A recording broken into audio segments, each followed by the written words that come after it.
You've constantly heard me talk about on this show how critically important black-owned media is, how critically important the resources that for black-owned media, how these things absolutely matter. And one of the things that we've seen how some companies have stepped up when we in the Black-Owned Media Collective began to make these issues known in the wake of the death of George Floyd.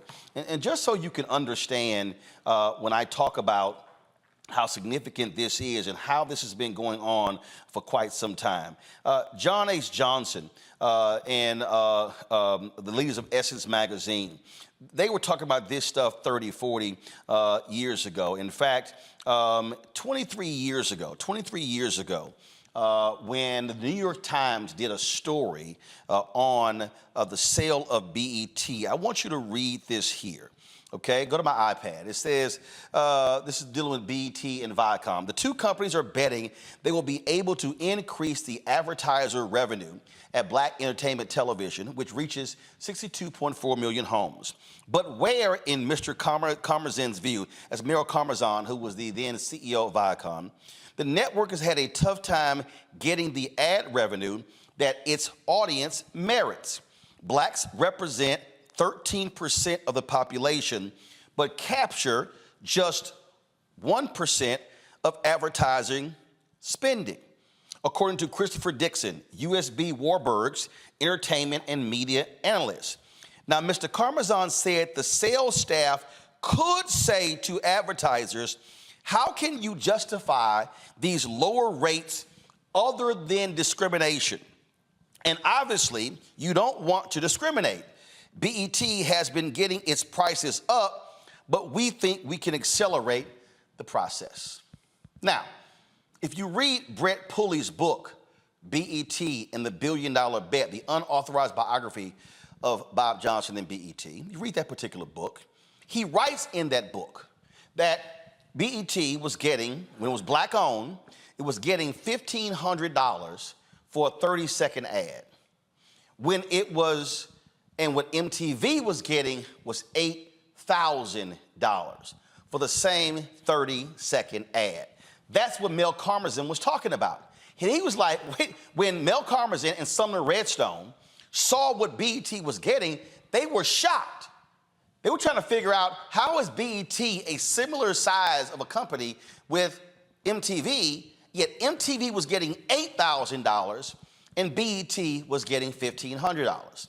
My frat brother Todd Brown, who worked at Ebony, it talked about how Ebony was getting $20,000 for a full-page ad, yet Esquire, a smaller magazine, was getting upwards of $200,000 for the exact same ad.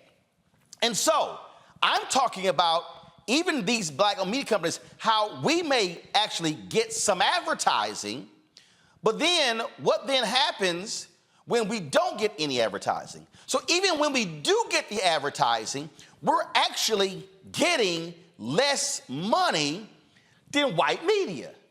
So when a lot of y'all out here talk about, man, we need black media for this, and we need black media for that, we need black-owned media doing this and doing that, this is real simple. We can't do any of that because we can't hire the additional people, because we don't have additional revenue to hire the additional people.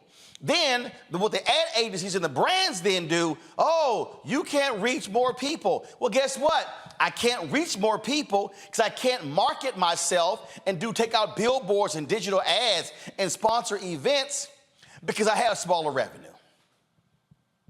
Do y'all understand how this particular game is played? And so what then happens is, same companies, though, greatly depend upon African Americans buying a lot of their products. And so when we were talking about these issues, we were talking about, again, what's being done. And I remember, because I saw some Pepsi ads, I think it was in the BET Awards. This is 2021. So what happened was, I sent this tweet to one of the black board members at Pepsico. Darren Walker is the president of the Ford Foundation. Great brother who's doing some amazing things there. And so here's the tweet. I said, hey, Darren Walker, would love to connect with you to discuss Pepsico, because he's also on the boards of Square and Ralph Lauren, and their commitment to spending money with black-owned companies, especially black-owned media. Please drop me a DM. Never heard from Darren. I also sent Darren an email today saying I was going to be doing this segment. And again, Darren's a good brother. But here's what happened. I got an email immediately from John Banner. John Banner worked at PepsiCo. John is now over at McDonald's. We had a great conversation. John hit me up, and John wanted to facilitate a meeting. And so we did that meeting, and again, I'm going back in my emails here, and I'm checking to see. And in fact, so the email, don't show it, so the email went out on July 13th. And he said, I hope my email finds you well, safe and healthy. If I may, I wanted to follow up on your tweet below. Would you have time to connect? Sure.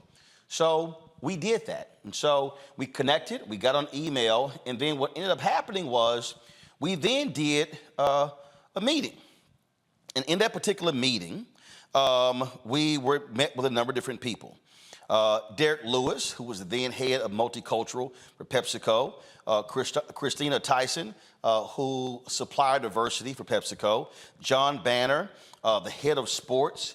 I believe they had, the head of their foundation was on there as well, which I never understand. So let me just go ahead and say this as a side note, and I want y'all to understand something.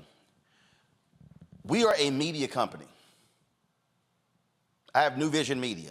Under New Vision Media, I have Roland Martin Unfiltered. It's a separate company. Black Star Network is a separate company. This is a media company.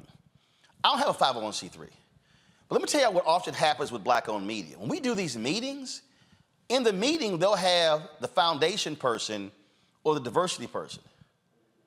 When they meet with Disney and Comcast, the foundation person ain't there. The DEI person not there. Do you know who's there? The chief marketing officer. Do you know who's there? The chief investment officer of the ad agency that represents them.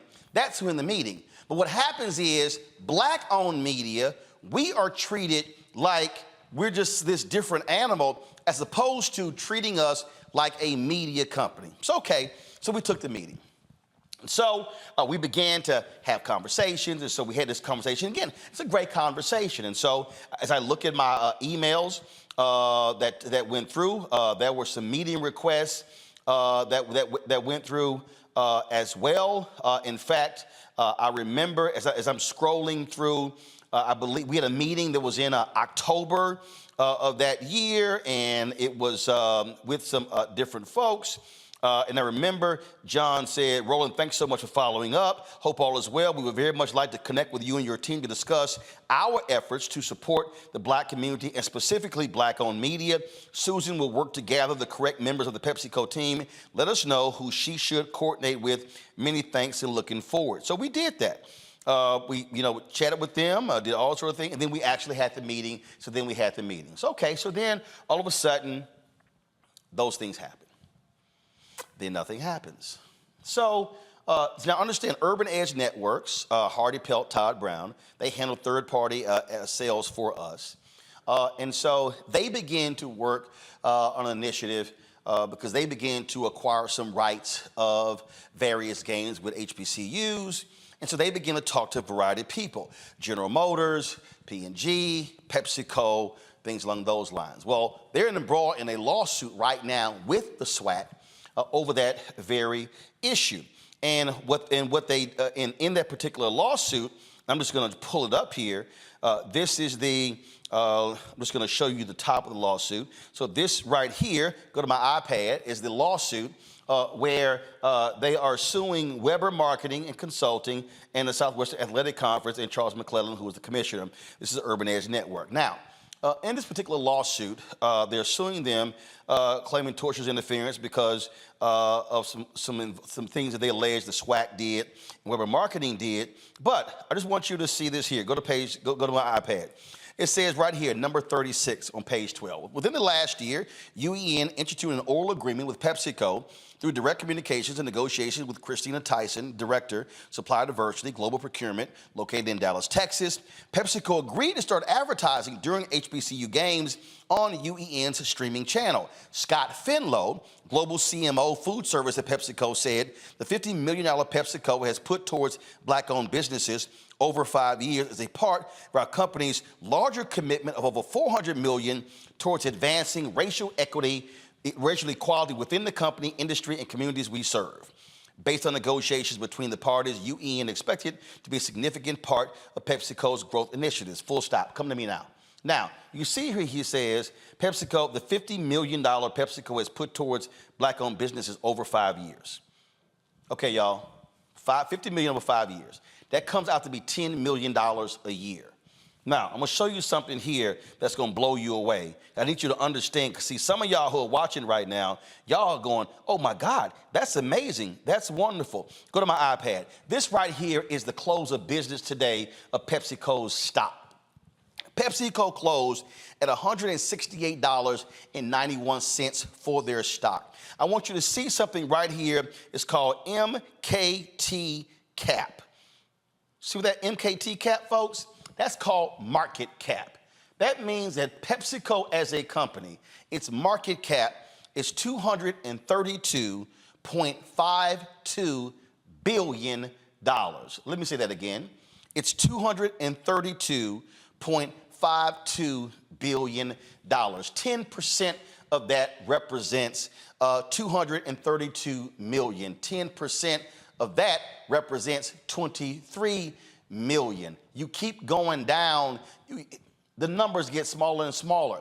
So when you talk about PepsiCo want to commit $50 million to black-owned businesses over 5 years, we ain't talking about a lot of money. Now, some of you may be saying, well, okay, Roland, you keep saying PepsiCo. Well, what's all of PepsiCo? PepsiCo is not just Pepsi. Here are the products that are under PepsiCo. Please show it. You see right here, Pepsi, Lay's, Mountain Dew, Doritos, Gatorade, Quaker. So when you go to the store, you're buying PepsiCo products. You see bubbly sparkling water, Ruffles, Cheetos, Mug Root Beer, Brisk, Nuts and Seeds. Keep going. Tostitos, Sierra Mist, Starry, Stacy's, Sobe, Propel. Keep going. Off the Eaten Path, Pastaroni, Pure Leaf, Pure Delicious Simply, Rice-A-Roni, Sun Chips. Keep going.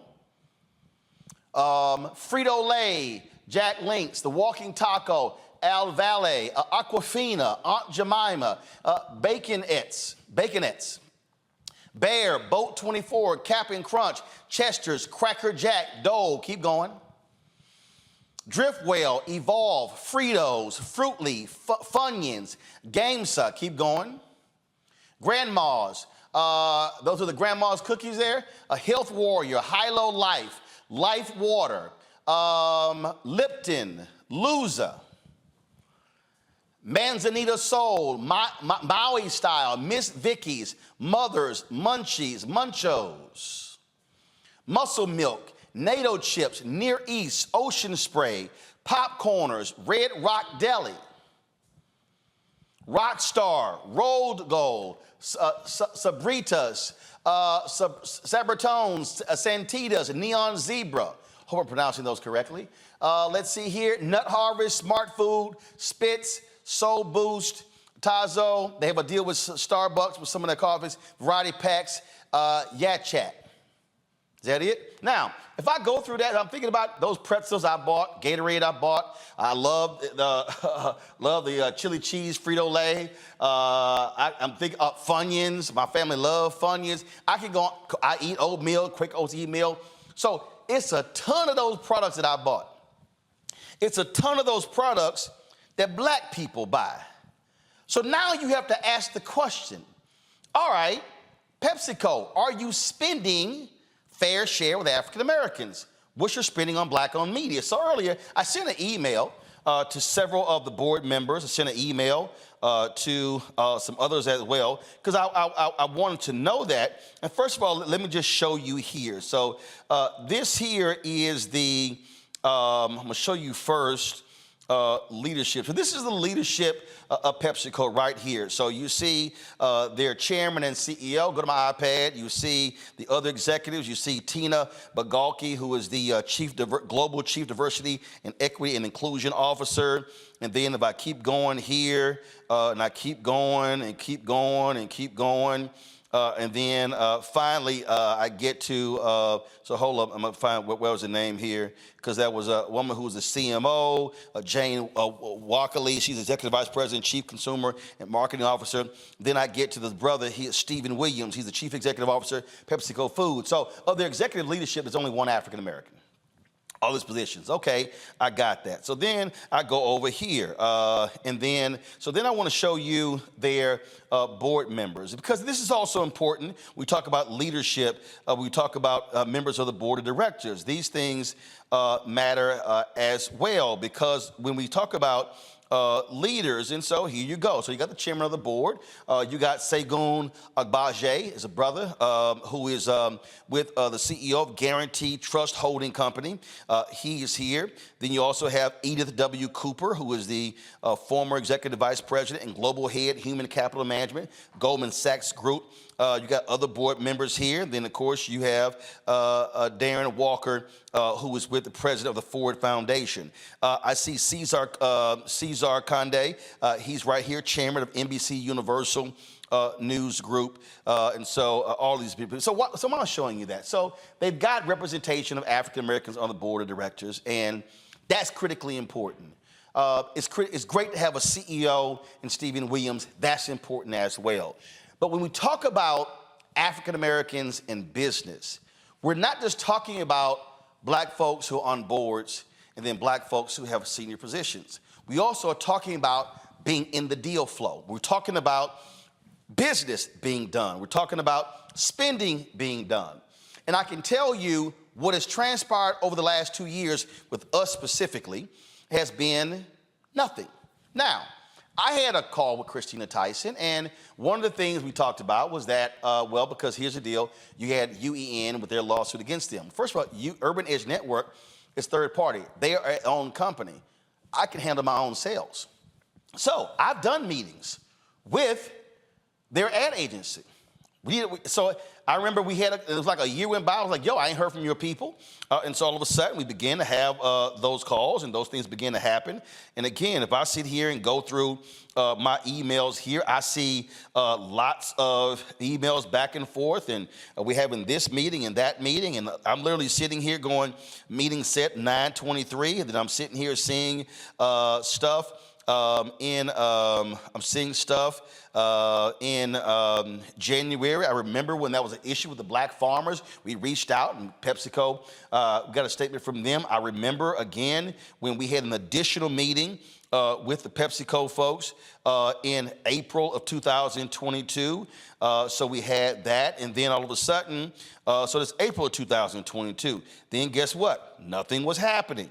And so then I began to say, okay, fine, what's happening? And so begin to reach out to folks, and I began to go through here and different activations and things along those lines. And then I'm looking here at my email here, and that was on November 11th, 2022. That was a meeting I had with, it was an email, Christina Tyson, Katie Hannafy, their media folks, and guess what? We had a meeting set up, and then of course I see November 11th, and then all of a sudden, and then we have, here we go. And so you see right here, if you go to my iPad, it says objective, PepsiCo team to learn about Roland's non-news media opportunities. Come back to me. Why is that important? It's because what often happens is these companies will say, hey, we don't buy news shows. We don't buy news shows, so therefore, you know, we really can't do your show. Well, that's not a problem, because guess what? We've done major deals, 7-figure deals with Coca-Cola. We've done customized content. We've done deals with Procter & Gamble. We've done deals with General Motors. So we've done deals with major companies. So right now, we have a 7-figure deal with McDonald's. So there's no other major, let me be real clear, y'all. You don't get bigger, and we've done stuff with Apple. So we've done customized content deals with Apple, P&G, Coca-Cola, McDonald's, General Motors. 5 of the biggest brands in the world. So there's no excuse. That was November 2022. Well, guess what? Nothing happened. Nothing goes on. I literally said, I remember November 8th, 2022, hey, Christine, it's been 3 months we've seen anything. And then all of a sudden, here we are in November. Like, what's up? January or February 2023, I do a meeting with their people. Again, nothing. I see their folks at Essence. I meet the new brothers of old multicultural. He said, hey, we need to get together. You're absolutely right. That was July. Nothing. I see one of their folks at InvestFest in Atlanta. She's like, hey, our people need to get together. Says, hey, guys, you need to get together with Roland. That's in August. Nothing. So here we are in the last quarter of 2023, nothing from PepsiCo. I sent their various executives a question. I sent them emails earlier asking them, and I sent this to their Chief Diversity Officer, CEO of North America Beverage, CEO of North America Packages, as well as a CMO. And I asked them a series of questions. I asked them, and what I wanted to know from them, and this is exactly what I said. I said, what is the annual marketing advertising spend of PepsiCo? Please provide numbers for 2020, 2021, 2022, 2023. What is the total Black-owned media spend? Do you have an established goal of what you desire to spend with Black-owned media, 1%, 2%, 3% or higher? What is the total spend of contracts from PepsiCo? And what is the percentage and dollar amount with Black-owned companies? Thanks a bunch. Look forward to hearing from you. Why am I asking all of that? I'm asking all of that because, folks, these companies want Black consumers to keep buying their products, but they do not want to then invest in Black-owned businesses. I had Mark Morial on here, and we talked about the 5-year, $10 million initiative they had with the PepsiCo Foundation to stand up Black restaurants. I absolutely support that. We talked about the initiatives that PepsiCo had trying to drive $100 million in receipts to Black-owned businesses over 5 years. I support that, even though they can't track it, and that's coming from one of the members of their advisory committee. But here's the reality. If PepsiCo is spending $3 billion annually on advertising and marketing, and if PepsiCo spends just 5% of their marketing advertising budget with Black-owned media, that's $150 million a year. Over 5 years, that's $750 million. So if I compare that comment that was in the UEN lawsuit, if they were trying to spend $50 million over 5, and in the advertising space alone, you could spend $750 million over 5, don't you think that changes the look and the face of Black-owned media? Do y'all now see how we are being starved out of business by not being able to get resources? I see ads everywhere. I see ads on mainstream media. I see PepsiCo ads on Black targeted media. But what about Black-owned media? I reached out to several of my friends in Black-owned media. Do y'all know that Butch Graves' dad, they were PepsiCo bottler for about 20 some odd years? They haven't had any PepsiCo advertising in at least a decade. I reached out to my folks at Rolling Out. Munson Steed, nothing. I reached out to Ben Chavis, head of the NNPA, the Black Press of America, advertising, nothing. Shall I go on? I reached out to, so these are Black-owned media companies, nothing.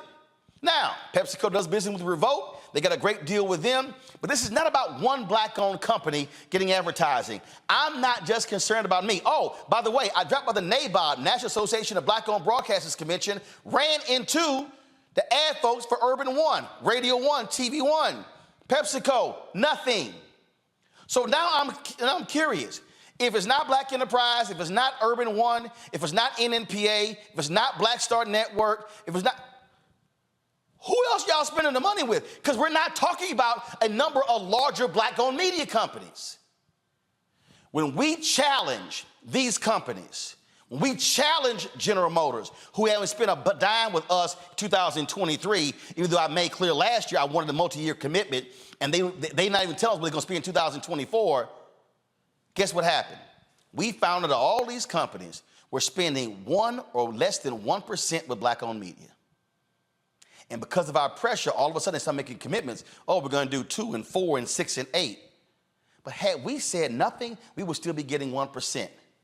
So if y'all want to know why black-owned media is small, do you want to know why black people can't contribute more money to HBCUs? If you want to know why we can't buy our own tables at the NAACP, the National Urban League Convention, do you want to know why we can't contribute to Congressman Jim Clyburn's campaign or other CBC members or anybody else? It's because black-owned media and black business overall are literally being frozen out of the economic pot in this country. They are feeding us a crumb and trying to convince us it's a meal.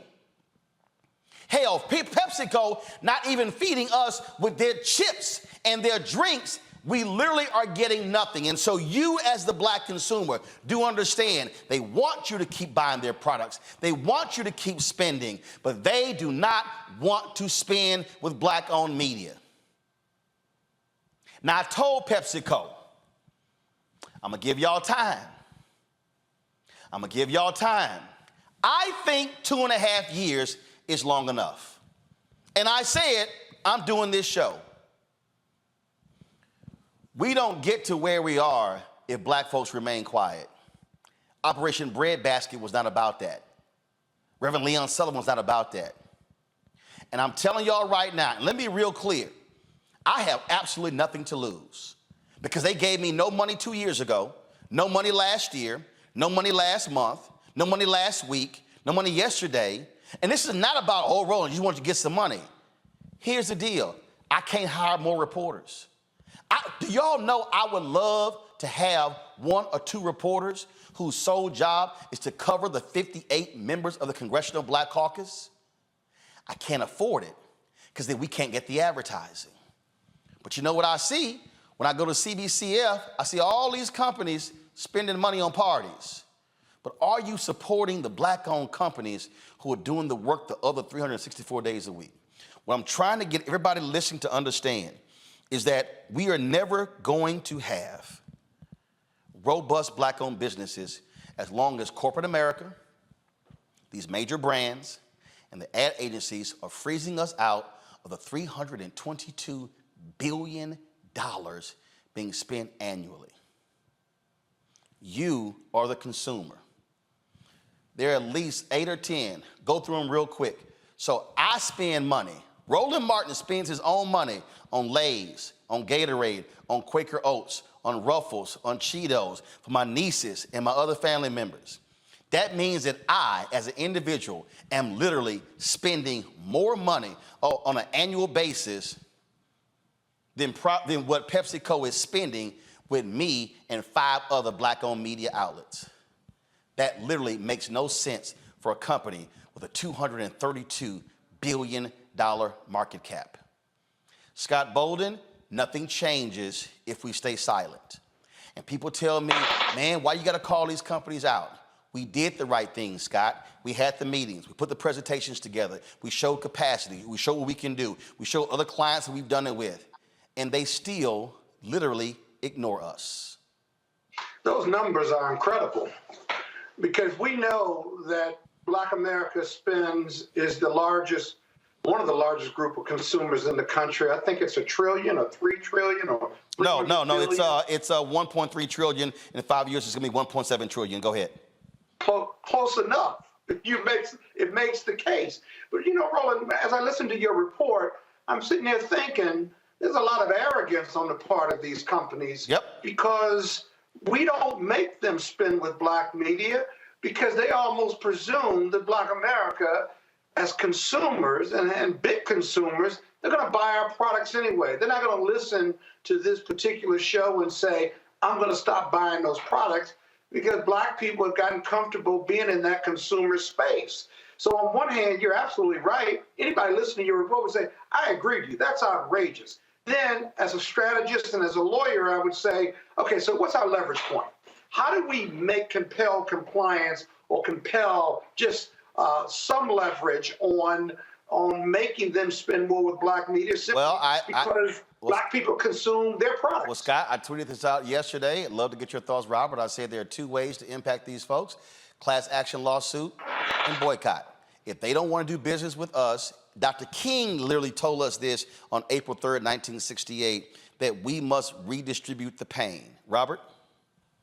Well, I think particularly with PepsiCo, we might need to be boycotting that in general because of diabetes and everything else and heart disease. I think we need to boycott a lot of those products just off top. But you're completely correct, Roland, and we have to start exercising economic power. Not only should we be looking to divest from people who don't invest with us, but we need to be investing in Black-owned businesses within our own community to grow them to such a size that they will be able to have the capacity to invest into Black media. You have to create an entire circle, entire ecosystem around this. There are plenty of Black-owned soda companies in this country, small mom and pop shops that you can order on Etsy that would love to grow and they would love to have the opportunity to have those dollars that we are giving to PepsiCo every year. There are plenty of potato chip companies around here that are made out of people's kitchens and sold at farmers markets on the side of the road that would love to have the support of the Black community to get behind them. There's not enough simply to tell people who we aren't going to spend money with. We have to vote with our dollars and start supporting people in our own communities, grow those businesses up, and then we're able to create the economic system where we can support ourselves. Go to my iPad. Rebecca, you get the final comment here.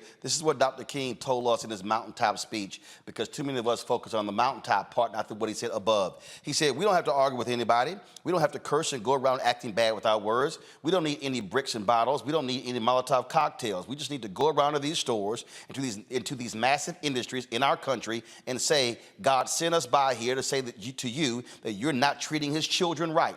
And we've come by here to ask you to make the first item on your agenda fair treatment where God's children are concerned. Now, if you are not prepared to do that, we do have an agenda that we must follow, and our agenda calls for withdrawing economic support from you. Rebecca?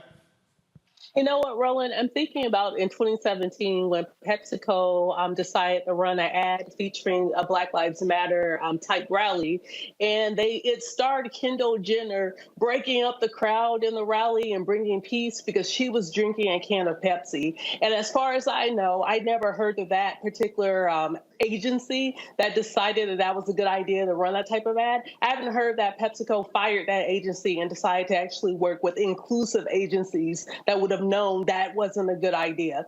So I would say that PepsiCo has a history, and they need to prove that they care about their consumers, that they care about their Black consumers, and not just keep doing business as usual, because it simply isn't working. My last point here, I need Black board members to also be far more aggressive. Yeah. Being on the board is not just you collecting a check or getting stock options. It's you being a voice there. John H. Johnson and Earl Graves and others did not fight to increase more Black people on boards of directors for those African Americans to get paid while other Black folks do not. There's a collective call that you must be involved with, and Dr. King in that same speech talked about when we as Black people move as a collective. And so, PepsiCo, I would love to hear from you. So would Black Enterprise. So would Urban One. So would the NNPA. So would Rolling Out. So would other Black-owned media. But let me be perfectly clear. Do not think for a second that I'm going to stop just with PepsiCo. I'm going to use this platform and use this voice to call out ad agencies and companies by name who refuse to do business with us. Dr. King made it perfectly clear that's what we're supposed to do, and I can guarantee you I'm not going to stop.